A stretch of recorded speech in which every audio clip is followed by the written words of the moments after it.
يا أيها الذين آمنوا أطيعوا الله وأطيعوا الرسول ولا تبطلوا أعمالكم.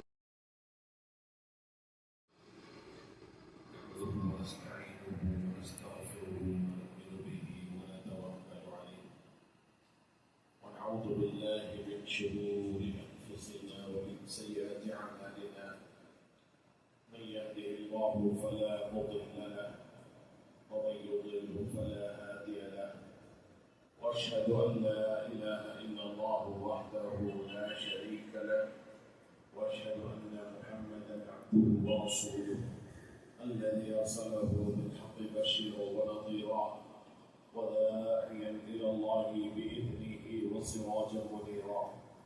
أما بعد فإن خير الحديث كتاب الله وخير الهدي هدي محمد صلى الله تعالى عليه وسلم وشر الأمور محدثاتها وكل محدثة بدعة وكل بدعة ضلالة وكل ضلالة في النار.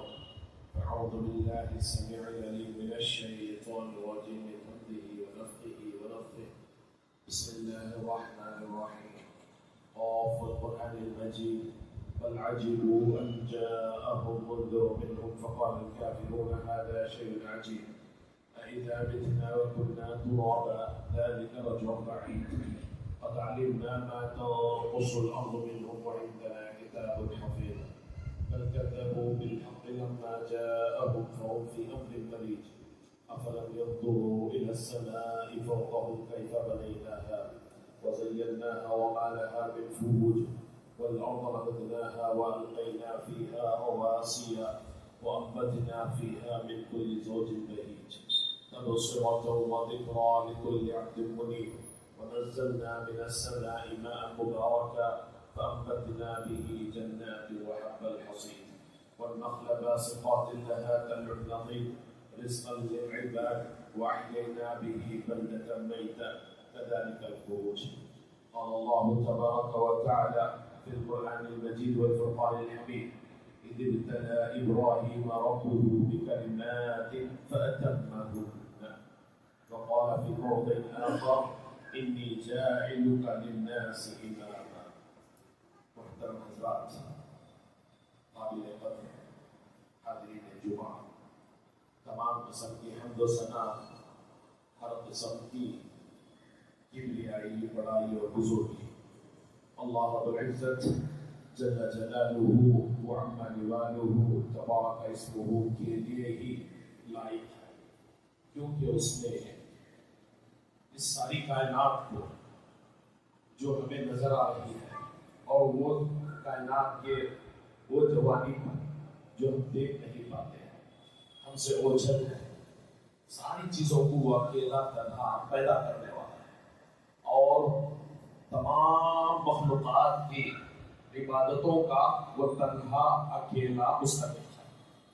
کائنات کے نظام کو برقرار رکھنے میں اس کا کوئی پارٹنر مددگار ساتھی نہیں ہے اور عبادت میں بھی اس کا کوئی دوسرا پارٹنر اور ساتھی نہیں ہے، وہ اکیلا ہے، تنہا ہے، تمام مخلوقات کی دعاؤں کو سننے پر وہ قادر ہے اور تمام مخلوقات کی حاجات اور ضروریات کو پورا کرنے پر بھی وہ اکیلا قادر ہے۔ بعد اس کے جناب آخر زمان احمد مصطفیٰ محمد مصطفیٰ سرور کائنات صلی اللہ علیہ وسلم اور تمام انبیاء علیہ الصلوۃ والتسلیم اور تمام صحابہ پر درود و سلام ہو، جنہوں نے اللہ تعالیٰ کے اس دین کو، اس توحید کو ہم تک تمام پر پہنچایا اور ایسی شریعت کی پہنچ ہم سے تک کروائی کہ جس کے اندر کسی قسم کی کمی اور زیادتی کی کوئی گنجائش نہیں ہے۔ محترم حضرات، جیسا کہ آپ جانتے ہیں کہ ہم ذی قعدہ کے آخری ایام سے گزر رہے ہیں یا پھر درمیانی مہینے کے اواخر سے گزر رہے ہیں۔ ابھی کچھ دن بعد انشاءاللہ ہم لوگ ذی الحجہ کے مہینے میں بھی داخل ہونے جا رہے ہیں، جس مہینے کا تعلق حج سے ہے اور حج کے لگ بھگ سارے ارکان اس کا تعلق جناب ابراہیم علیہ الصلوۃ والتسلیم کی زندگی سے۔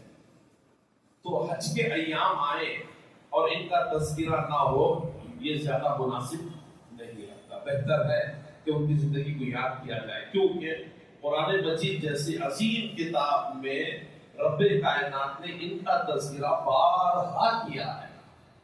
بعض علماء نے لکھا ہے کہ لگ بھگ 69 ٹائمز 69 مرتبہ ان کا تذکرہ قرآن مجید میں ہوا ہے ابراہیم علیہ السلام کا.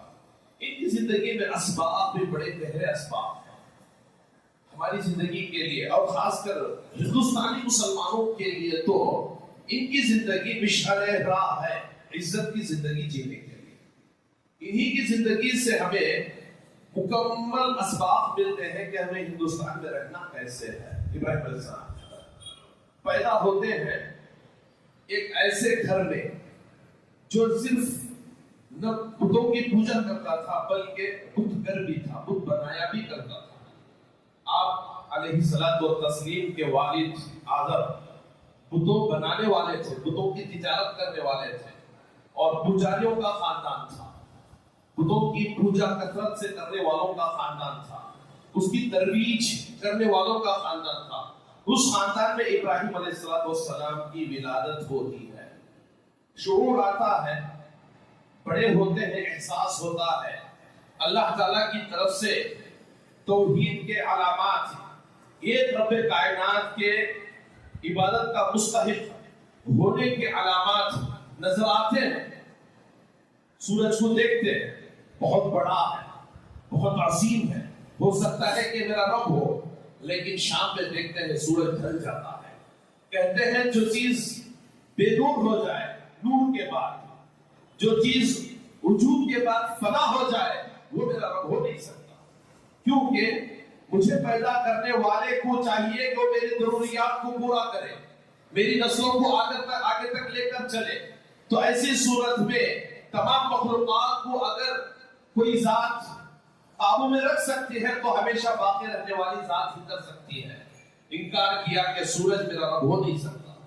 چاند کو دیکھا، پھر انکار کیا کہ چاند بھی میرا رب ہو نہیں سکتا. مختلف چیزوں پر نظر دوڑائی، اس کے بعد یہ مانا کہ یہ سورج اور چاند رب نہیں ہو سکتے بلکہ ان کے پیدا کرنے والا ہی رب ہے، خالق و مالک ہے، عبادت کا تنہا مستحق ہے. اور سب سے پہلے اپنی اس دعوت کی ابتدا اپنے گھر سے کی، اپنے باپ کو دعوت دی. یا ابتی لم تعبد ما لا ينفعك ولا يضرك، اے میرے ابا تم ایسی چیزوں کی عبادت کیوں کرتے ہو جو نفع کے مالک ہے نہ نقصان کے مالک ہے. یہ تو بت ہے، نفع اور نقصان کے مالک نہیں ہے. تو انجام کے طور پر گھر سے نکالے گئے. باپ نے ایک مرتبہ تنبیہ کی، دوسری مرتبہ تنبیہ کی، مارا، ڈانٹا، پیٹا، آگاہ کیا، لیکن اپنی اس توحید کی دعوت سے باز نہ آ رہے تھے تو باپ نے گھر سے نکالا. اس کے بعد وطن سے نکالے گئے، اپنے شہر سے نکالے گئے، اپنی بستی سے نکالے گئے، لیکن دعوت کے کام کو نہ چھوڑا، لوگوں کو اللہ کی طرف بلاتے رہے، جس کی وجہ سے اللہ تعالیٰ نے یہ کہا ان ابراہیم کان امہ، ان ابراہیم کان امہ. ابراہیم ایک ہے، تنہا ہے، اکیلا ہے، لیکن اپنی جگہ ابراہیم ایک امت ہے. ابراہیم اپنی جگہ ایک امت ہے. امت کی تفسیر میں علماء نے مختصر اقوال لکھے ہیں کہ امہ کہتے کسے ہیں، امت کہتے کسے ہیں. لوگوں نے کہا کثیر تعداد میں اگر کوئی لوگ موجود ہو، 2 3 4 10 ان سے کہیں زیادہ تو انہیں امہ کہا جاتا ہے. لیکن حقیقی تفسیر یہ بتائی گئی کہ کوئی ایک بڑا مقصد، کوئی بڑا کام، کوئی ایک بڑا ایجنڈا، کوئی انسان ایک لے کر چلے یا پھر کئی لوگ لے کر چلے، اسے امت کہا جاتا ہے.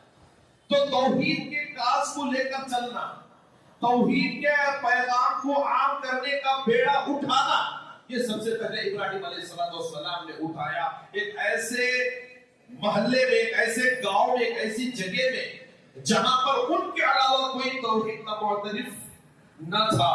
ہر کوئی ان کا دشمن، وقت کا بادشاہ دشمن، قوم دشمن، گھر دشمن، حتیٰ کہ باپ، سگا باپ ان کا جانی دشمن بن گیا. لیکن ابراہیم علیہ السلام نے توحید کا اعلان کرنے سے گریز اختیار نہیں کیا. میرے بھائیوں آج ہمیں ہندوستان کی یہی کام کرنا ہے، یہی کام کرنا ہے، توحید کے پیغام کو عام کرنا ہے. حال ہی میں کسی ہائی کورٹ کے ایڈوکیٹ نے ایک مضمون شائع کیا تھا سوشل میڈیا پر. مضمون یہ تھا کہ مسلمانوں کے خلاف اسلام دشمن طاقتیں آر ایس ایس ہو، بی جے پی ہو، مختلف قسم کے ایجنڈے نکالتے ہیں، مختلف قسم کے پروپیگنڈوں کو ہوا دیتے ہیں، سوشل میڈیا پر پروپیگنڈے آتے ہیں، لیکن ہمارے پاس کوئی دفاعی نظام نہیں ہے، ہم اسے کاؤنٹر کرتے نہیں ہیں، ہم اسے روکتے نہیں ہیں. لہذا اس کا امپیکٹ یہ ہوتا ہے کہ آگے چل کر ہم یہ دیکھتے ہیں کہ ہمارا غیر مسلم پڑوسی ہمارا دشمن بنا ہوا ہے، ہمارا غیر مسلم کاروباری دوست ہمارا دشمن بنا ہوا ہے، ہمارا غیر مسلم سگا دوست جو برسوں سے ہمارا دوست رہا ہے وہ ہمارا جعلی دشمن بنتا جا رہا ہے. اور ایک وقت یہ آئے گا کہ مسلمانوں کا قتل عام ہوگا اور مسلمان اپنے قتل کو روک نہیں پائیں گے. میرے بھائیوں بات کی حقیقت ہے، لیکن کاؤنٹر کرنا کسے کہتے ہیں، دفاع کسے کہتے ہیں؟ اللہ کی قسم اسلام کی صحیح امیج کو غیر مسلموں تک پہنچانا اسی وقت ممکن ہوگا جب آپ دو ٹوک میں توحید کا اعلان کریں. سوائے توحید کے اعلان کے اسلام کا کوئی اور پکچر واضح نہیں ہوتا. اسلام کی ابتدا توحید سے ہے، سارے انبیاء کی بعثت کا مقصد توحید ہے، توحید ہی ساری انسانیت کے وجود کا مقصد ہے. بغیر توحید کے نہ اسلام ہے، نہ ایمان ہے، نہ دین ہے. آپ اگر سامنے والے کی خیالات، احساسات، اس کے جذبات کی مروت میں آ کر توحید بیان نہ کریں، آپ اسلام کی دوسری خوبیوں کا تذکرہ صرف کرتے رہیں کہ اسلام پاکی کا مذہب ہے، اسلام انسان کی خون کی حفاظت کا ذمہ دار ہے. ہاں ساری چیزیں ہیں اسلام کے اندر، لیکن اسلام کا جو بنیادی عقیدہ ہے وہ عقیدہ ہے توحید. اس کے اظہار کے بغیر آپ کی جان نہ محفوظ ہے، نہ آپ کا مال محفوظ ہے، نہ آپ کی عزت و آبرو محفوظ ہے، نہ آپ کی عورتیں محفوظ ہیں. میرے بھائیوں توحید کا اعلان، دو ڈنکے کی چوٹ توحید کا بیان کرنا اور یہ واضح کرنا کہ آپ ہمارے غیر مسلم بھائی یا ہمارے مسلمان بھائی بھی جو شرک کرتے ہیں وہ غلط ہے. اب اگر کوئی یہ کہے مسلمانوں کے بڑے بڑے اسٹیج پر بیٹھ کر، بڑے بڑے منچوں پر بیٹھ کر کہ ہندو دھرم بھی صحیح، اسلام بھی صحیح، توحید بھی صحیح، شرک بھی صحیح، بتوں کے سامنے سر جھکانا بھی صحیح، سر نہ جھکانا بھی صحیح، اللہ کی قسم اس سے ہماری جان مال کی حفاظت نہیں ہوگی، ہرگز نہیں ہوگی. ہماری جان مال عزت آبرو کی حفاظت اور غیر مسلم دشمنوں کے طرف سے اٹھائے جانے والے پروپیگنڈے کا دفاع اسی وقت ممکن ہوگا جب ہم کھل کر یہ کہیں کہ توحید ہی اصل دین ہے، سچا دین ہے، صحیح دین ہے. بغیر توحید کے جو مر جائے وہ جہنم رسید ہونے والا ہے. اور یہ کھل کر کہیں یہ ہمارا عقیدہ ہے. آپ اس عقیدے کو رکھیں یا نہ رکھیں، مانے یا نہ مانے، آپ کو ماننے پر ہم مجبور نہیں کر سکتے. حتیٰ کہ انبیاء کے بارے میں بھی کہا گیا، اللہ کے نبی صلی اللہ علیہ وسلم سے اللہ تعالیٰ نے کہا وَمَا أَنْتَ عَلَيْهِمْ بِمُسَيْطِرٍ، آپ ان پر مسلط نہیں کیے گئے ہیں. زبردستی آپ توحید منوانا آپ کا کام نہیں ہے. انما کہ آپ پر صرف ابلاغ آپ کا کام ہے، آپ کا کام انذار ہے، لوگوں کو ڈرانا ہے، اللہ سے ڈرانا ہے. تبشیر آپ کا کام ہے، لوگوں کو جنت کی بشارت دینا آپ کا کام ہے. آپ کا کام توحید کو پہنچا دینا ہے، ماننا نہیں ماننا سامنے والے کا کام ہے. میرے بھائیوں اگر ہم توحید کو نہ پہنچائیں، اگر ہم توحید کو نہ بتائیں اور ہم یہ کہیں کہ تو بھی صحیح میں بھی صحیح، رات بھی صحیح دن بھی صحیح، تم جو بتوں کی عبادت کرو، میرے بھائیوں اس سے ہماری نہ مال کی حفاظت، نہ جان کی حفاظت، نہ عزت و آبرو کی حفاظت، نہ ہماری آخرت کی کوئی گارنٹی ہے. اللہ کی قسم ان الدین عند اللہ الاسلام، کائنات میں کوئی دین اگر سچا دین ہے، کئی ادیان ہے، سچا دین کوئی ہے تو صرف دین اسلام ہے، اس کے علاوہ کوئی اور دین نہیں ہے. اس کے بارے میں اللہ تعالیٰ نے فرمایا کہ ابراہیم علیہ السلام کو کہ وَإِبْرَاهِيمَ الَّذِي وَفَّى، کہ ابراہیم وہ ہے جو جس نے وفا کی ہے، اللہ تعالیٰ کے ہر امتحان کو اس نے پورا کیا، ہر امتحان میں وہ کامیاب ہوا ہے۔ خطبہ مسئلہ کے بعد جو آیت میں نے پڑھی جس میں فرمایا وَإِذِ ابْتَلَىٰ إِبْرَاهِيمَ رَبُّهُ بِكَلِمَاتٍ فَأَتَمَّهُنَّ، اللہ نے ابراہیم کو کئی باتوں سے آزمایا، لیکن ابراہیم نے ساری آزمائشوں میں کامیابی حاصل کی۔ بڑی آزمائش، توحید بیان کرتے ہوئے باپ کے گھر سے نکل جانا، آگ میں پھینکا جانا توحید کی خاطر۔ فرشتے نے آ کر کہا کہ آپ کا حکم ہو، میں بارش کا فرشتہ ہوں، میں بارش برسا سکتا ہوں، آگ کو ٹھنڈی کر سکتا ہوں۔ ابراہیم علیہ السلام نے کہا کہ مخلوق سے مدد لینا مجھے آتا نہیں ہے، میں مدد میرے خالق سے مانگتا ہوں۔ فرشتے سے بھی مدد لینے کو گوارا نہیں کیا، جو کہ جائز مدد تھی، فرمایا نہیں، مجھے اللہ تعالیٰ کی مدد کی انتظار ہے۔ اللہ تعالیٰ نے حکم دے دیا آپ کو، یا نار کونی بردا وسلام علی ابراہیم، اے آگ میرے اس خلیل پر ٹھنڈی ہو جا، سلامتی والی ہو جا، کیونکہ اس نے لوگوں کی دشمنی میرے خاطر لی ہے، کیونکہ اس نے لوگوں سے دشمنی میرے خاطر کی ہے۔ کسی شاعر نے کہا آج بھی ہو ابراہیم سا ایمان پیدا، آگ کر سکتی ہے انداز گلستان پیدا۔ آج بھی اگر کوئی اللہ کی خاطر لوگوں سے دشمنی بول لے، رب اس کی مدد کے لیے کافی ہے۔ صرف ابراہیم کے لیے رب نہیں ہے، وہ اسماعیل کے لیے وہ رب نہیں ہے، صرف جناب محمد رسول اللہ صلی اللہ علیہ وسلم کے لیے وہ رب نہیں ہے، کائنات تک آنے والے سارے انسانوں کا وہ رب ہے، سارے انسانوں کا، آپ کا بھی رب، میرا بھی رب۔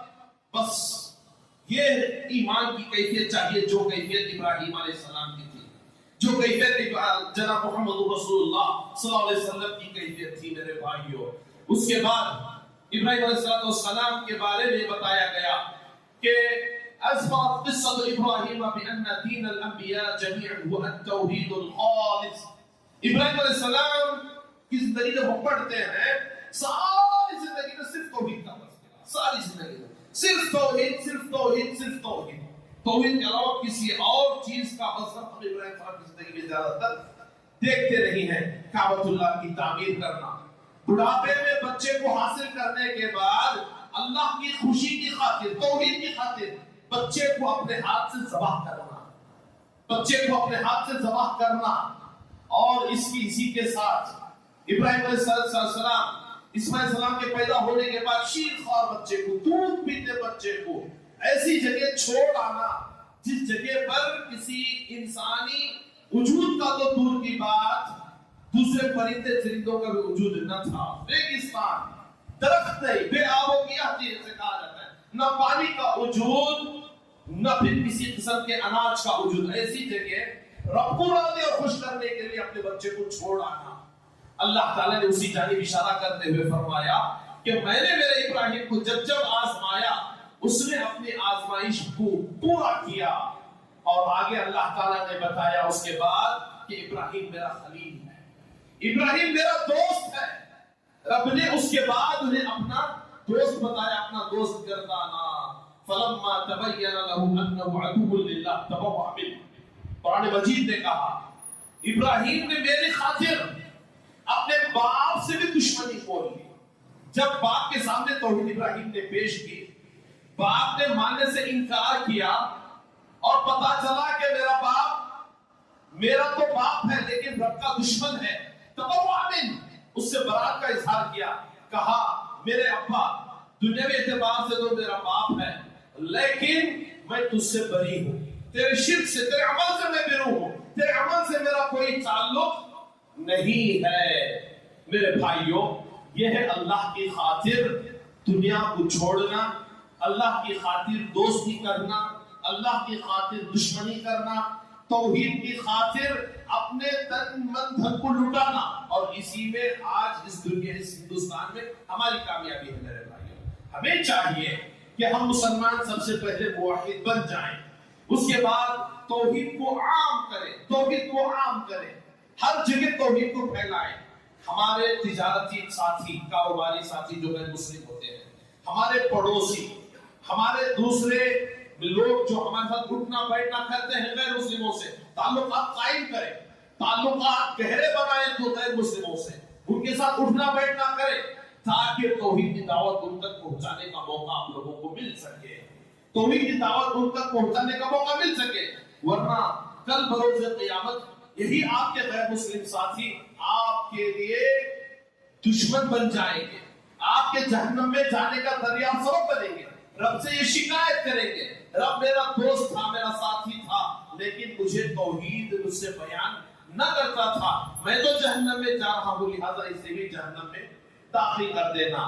لیکن بھائیوں بڑے افسوس کے ساتھ یہ کہنا پڑتا ہے ہمیں رب کی برابر بھی اس بات کا احساس نہیں ہے کہ رب نے ہمیں کیوں بھیجا ہے۔ اللہ نے قرآن مجید میں یہاں تک فرمایا کہ کنتم خیر امۃ اخرجت للناس، کہ تم ایک بہترین امت اسی لیے ہو کہ تم تأمرون بالمعروف وتنہون عن المنکر، لوگوں کو توحید کا حکم دیا کرتے ہو، شرک سے اور دیگر برے کاموں سے لوگوں کو روکا کرتے ہو۔ لیکن میرے بھائیوں، اللہ نے جس خاطر اس قوم کو، اس امت کو بھیجا ہے اس دنیا میں، آج ہم اس فرض منصبی کو بھولے ہوئے ہیں۔ ہمارے استاد عمر آباد کے عبداللہ جولب صاحب بہت بڑے عالم ہیں، بہت بڑے عالم ہیں، حدیث کے استاد ہیں، انہوں نے کہا تھا کہ کسی قوم کے اندر اگر اللہ کی اس توحید کو پھیلانے کا جذبہ نہیں ہے، وہ توحید کو عام کرنا نہیں چاہتی ہے، اسے مر جانا چاہیے، اس سے مر جانا چاہیے، کیونکہ قوم زندہ رہتی ہے توحید کی تبلیغ سے، قوم زندہ رہتی ہے توحید کی تبلیغ سے، توحید کی دعوت سے ہی قوم زندہ رہ سکتی ہے، ورنہ ایسی قوم کا زندہ رہنا اور مرنا دونوں برابر ہے۔ ایسی قوم مردہ ہے جو زندہ رہ کر بھی توحید کا کام نہ کرے۔ میرے بھائیوں، جناب محمد رسول اللہ صلی اللہ علیہ وسلم اور دیگر جتنے بھی انبیاء ساری زندگی پڑھی ہے، بے چین رہا کرتے تھے، بے چین رہا کرتا ہے، لعلک باقع نفسک علی آثارہم، کہ آپ ایسے لگتا ہے گویا کہ آپ اپنے آپ کو ہلاک کر ڈالیں گے۔ اللہ کے نبی صلی اللہ علیہ وسلم کے بارے میں اللہ نے فرمایا کہ گویا ایسے لگتا ہے کہ جناب محمد رسول اللہ صلی اللہ علیہ وسلم انسانوں کی توحید کی خاطر یہ ایمان نہیں لا رہے ہیں، اس فکر میں اپنے آپ کو ختم کر دیں گے، اپنے آپ کو ہلاک کر لیں گے، ایسے لگتا ہے۔ اللہ تعالیٰ نے خوف کا اظہار کیا، فرمایا کہ آپ اتنا زیادہ غمزدہ ہو گئے ہیں توحید کو لے کر، لوگوں کے ایمان کو لے کر، ایسے لگتا ہے کہ آپ اسی فکر میں ختم ہو جائیں گے، مر جائیں گے۔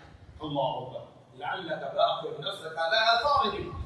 میرے بھائیوں، لہذا آج کوئی نبی آنے والا نہیں ہے، میری اور آپ ہی کی یہ ذمہ داری ہے کہ ہم غیر مسلموں تک اس توحید کو عام کریں، اور اس راستے میں جو بھی تکلیف، جو بھی دشواری، جو بھی مصیبت، جو بھی پریشانی، چاہے آپ کے مال کو نقصان پہنچا کر ہو، آپ کی جان کو نقصان پہنچا کر ہو، آپ کو جیل میں ڈال کر ہو، کچھ بھی آئے، صبر کریں، اس کا اجر بہت بڑا ہے، بہت بڑا ہے۔ انبیاء علیہ السلام کو بھی جیلوں میں ڈالا گیا، اللہ کے نبی جناب محمد رسول اللہ صلی اللہ علیہ وسلم کو شیبہ ابی طالب میں، شیبہ ابی طالب یعنی ابی طالب کے نام سے ایک گفا تھا، ایک گھاٹی تھی، اس گھاٹی میں نہ صرف جناب محمد رسول اللہ صلی اللہ علیہ وسلم کو بلکہ آپ کے پورے خاندان کو اس گھاٹی میں ڈال کر بند کر دیا گیا۔ آپ سے لین دین بند، خرید و فروخت بند، پورا سوشل بائیکاٹ۔ ابو طالب کی اولاد کو، آپ صلی اللہ علیہ وسلم کے خاندان والوں کو کھانے کے لیے کچھ نہیں مل رہا، کوئی ان سے ایک دانے کا لین دین کرنے کے لیے تیار نہیں ہے، اپنی جان بچانے کے لیے پتے چبا رہے ہیں، چمڑے، جانوروں کے چمڑے چبا رہے ہیں، حتیٰ کہ بعض لوگ یہ بتاتے ہیں آپ صلی اللہ علیہ وسلم کے خاندان سے کہ اندھیرے میں، رات کی تاریکی میں، اس گفا میں ہم نے ایسے ایسے چمڑے کھائے ہیں کہ آج تک ہمیں پتہ نہیں چلا وہ چمڑا کس جانور کا تھا، کسی بھیڑیے کا تھا، کسی چیتے کا تھا، یا کون سے جانور کا چمڑا تھا، ہمیں نہیں پتا، ہم نے اپنی جان بچانے کے لیے چمڑے چبائے ہیں۔ میرے لمبا عرصہ آپ صلی اللہ علیہ وسلم کو یہ صعوبتیں برداشت کرنی پڑی، باوجود اس کے آپ نے توحید کا دامن نہیں چھوڑا۔ آپ کے سر پر زخم لگائے گئے، آپ پر اونٹ کی گچھڑیاں ڈالی گئی، آپ سجدے میں جب جاتے ابو جہل اونٹ کی بڑی بڑی بوٹیاں لا کر آپ کے سر پر رکھ دیتا، آپ کے گلے میں رسی ڈال کر بندھا بنا دیا جاتا، آپ کو پھانسی لگتا کہ آپ مر جائے پھانسی لگ کر۔ آپ صلی اللہ علیہ وسلم نے ساری صحبتیں برداشت کی، حتیٰ یہ مجبور ہو کر آپ صلی اللہ علیہ وسلم کی چرچا ابھی طالب نے بلا کر کہا بیٹے میں تیری ہر شرط ماننے کے لیے تیار ہوں، بس مکے والوں کی ایک شرط ہے کہ تو تیری توحید کی دعوت دینا بند کر دے۔ تو سردار بننا چاہتا ہے، ہم تجھے سردار بننے کے لیے تیار۔ تو حکومت چاہتا ہے، ہم تجھے حکومت دینے کے لیے تیار۔ تو خوبصورت عورت سے شادی کرنا چاہتا ہے، عرب کی سب سے خوبصورت عورتیں تیرے دربار میں حاضر رہیں گی، اور تو جو دولت چاہتا ہے عرب کی ساری دولتیں تیرے سامنے رہیں گی، بس تو توحید بیان کرنا بند کر دے۔ جناب محمد رسول اللہ صلی اللہ علیہ وسلم نے فرمایا کہ اے چچا، اگر یہ عرب کے لوگ میرے داہنے ہاتھ میں چاند اور بائیں ہاتھ میں سورج لا کر رکھ دیتے تب بھی میں اس کام سے باز نہیں آؤں گا۔ یعنی جس طریقے سے میرے ہاتھ میں چاند اور سورج کا لا کر رکھنا ناممکن ہے، اسی طریقے اس کام سے مجھے روکنا بھی ناممکن ہے۔ میرے بھائیوں، لہٰذا ہمیں چاہیے کہ ہم اگر عزت کی زندگی اس ہندوستان میں چاہتے ہیں تو ہمیں توحید کا کام کرنا چاہیے، توحید کی تبلیغ کرنا چاہیے، غیر مسلموں تک اللہ کی اس دعوت کو پہنچانا چاہیے، غیر مسلموں کو یہ بتائیں، اللہ کے ان بندوں کو یہ بتائیں کہ عبادت اور بندگی بندوں کی نہیں بلکہ رب کی جاتی ہے، رب کی جاتی ہے۔ لوگوں کو، انسانوں کو بندوں کی بندگی سے نکال کر رب کی بندگی میں لگائیں، یہ میرا اور آپ کا کام ہے۔ اللہ سے دعا ہے کہ اللہ تعالیٰ ہم تمام کو کہنے سننے سے عمل کی توفیق نصیب فرمائے۔ اللہ تعالیٰ ہم تمام کو اور ہماری آنے والی ساری نسلوں کو توحید پر کامل رکھے۔ اللہ ہمیں جنت الفردوس میں جگہ نصیب فرمائے۔ اللہ تعالیٰ ہمیں قبر کے عذاب سے، جہنم کے عذاب سے محفوظ فرمائے۔ اللہ تعالیٰ ہمیں دنیاوی مصیبتوں پریشانیوں سے اللہ تعالیٰ نجات دے۔ اللہ تعالیٰ ہمارے تجارت و کاروبار میں خیر و برکت نصیب فرمائے۔ ہم میں سے جو بیمار اور پریشان حال ہیں اللہ ان کی بیماری کو شفا کاملہ عاجلہ مستمرہ میں بدل دے۔ آمین وآخر دعوانا الحمدللہ رب العالمین۔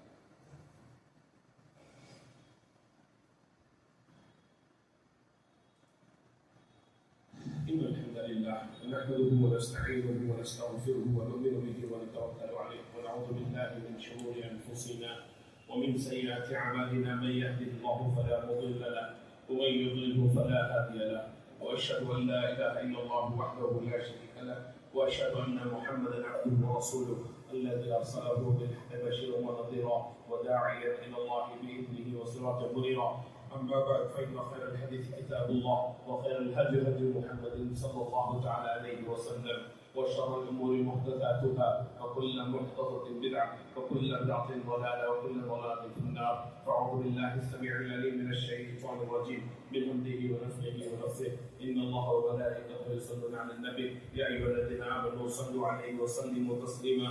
اللهم صل على محمد وعلى آل محمد كما صليت على إبراهيم وعلى آل إبراهيم إنك حميد مجيد.